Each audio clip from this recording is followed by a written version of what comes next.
All right, the last principle of experimental design is replicate. We looked at randomized, we looked at control, and now we have replicate.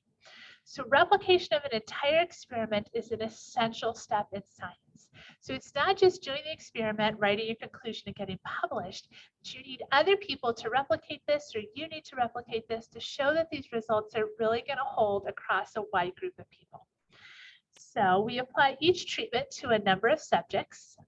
And so only with such replication can we estimate the variability.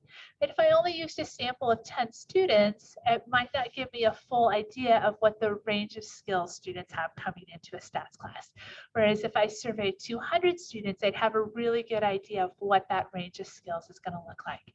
So we need either a large number of subjects, or if the subjects of the experiment are not a representative sample, then we need to replicate the entire study with a different group of subjects, preferably from a different part of the population.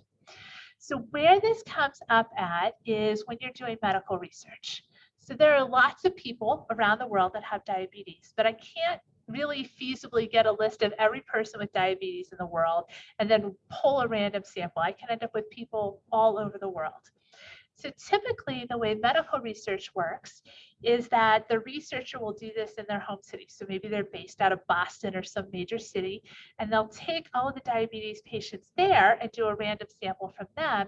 And if they get some quality results and really see some improvement with the treatment, they'll replicate this research in another major city. Maybe they'll go to Seattle or Phoenix or Chicago or St. Louis, right? So another major city.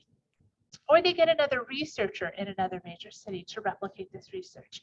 And as we start getting more and more cities piled on, if these results are going to hold, in Los Angeles, in Denver, in Houston, in Miami, then we're going to start to see that pattern. And even though we don't have originally a representative sample, that replication process is going to give us a little bit more representation and a better chance at cause and effect.